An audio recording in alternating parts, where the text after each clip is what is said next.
जय माँ पीताम्बरा, जय माँ बगलामुखी। सदगुरुदेव जी के चरणों में मेरी कोटि कोटि प्रणाम।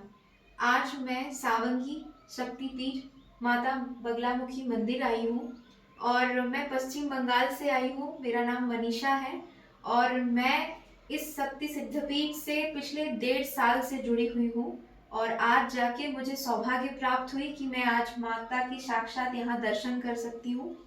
गुरुदेव जी के आशीर्वाद हुई और उनके आज्ञा से ही मैं माँ के दर्शन के लिए आई हूँ। और आज मैं बस कुछ चीज़ें अपनी मन की जो भावनाएं हैं वो सभी से साझा करना चाहती हूँ कि यहाँ आके मुझे कैसा महसूस हुआ। और एक जब शक्ति सिद्ध पीठ में जब हम आते हैं और वो गुरु सानिध्य में जब हम वहाँ पे साधन भजन या फिर यज्ञ हवन जो भी है गुरु सानिध्य में करते हैं तो उसका क्या अनुभव होता है।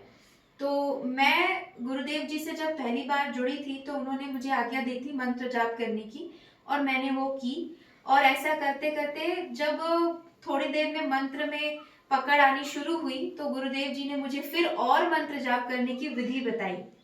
और इसी तरह धीरे धीरे जैसे एक मंत्र के बाद दूसरा मंत्र फिर 36 अक्षरी मंत्र तक पहुंचने के लिए जो छोटे छोटे से भूल त्रुटि हुई वो गुरुदेव जी ने मुझे हाथ पकड़ के समझाए कि इस मंत्र को ऐसे बोलना है, इस मंत्र को इस तरीके से प्रोनाउंस करनी है। ठीक उसी तरह जब हम गुरु सानिध्य में यहाँ पे हवन पूजन सीखते हैं उसका भी एक प्रक्रिया होती है, गुरु परंपरा होती है। और गुरु परंपरा और प्रक्रिया के साथ अगर हम किसी मंत्र को जाप कर रहे हैं, किसी हवन को संपन्न कर रहे हैं तो उसका फल हमें सटीक रूप से मिल पाता है।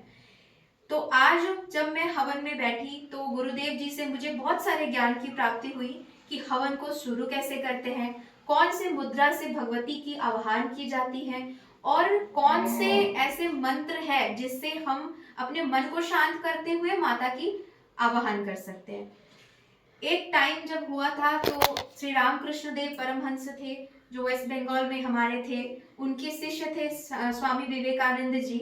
उनका एक छोटा सा परिवार हुआ करता था जहाँ पे श्री रामकृष्ण देव परमहंस देव और स्वामी विवेकानंद जी अपने एक दूसरे से गुरु शिष्य के तौर पर वो हमेशा वार्तालाप करते थे और भगवती को जानने की कोशिश की। उसी तरह माता बगलामुखी की शक्ति सिद्धपीठ में हमारे गुरु जी है और उनसे भी उनके गुरु सदगुरुदेव जी हमारे बड़े सदगुरुदेव जी हैं जिनका ये गुरु परंपरा का एक आप कह सकते हैं शिक्षा केंद्र है।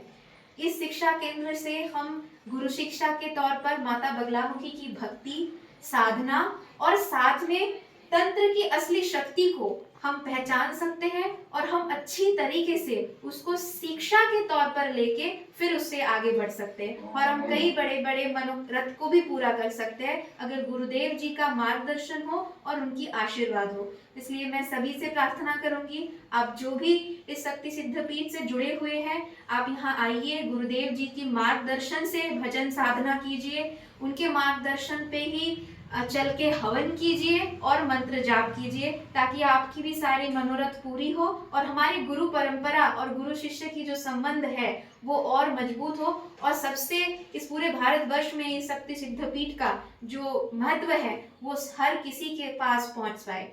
धन्यवाद। नमस्ते।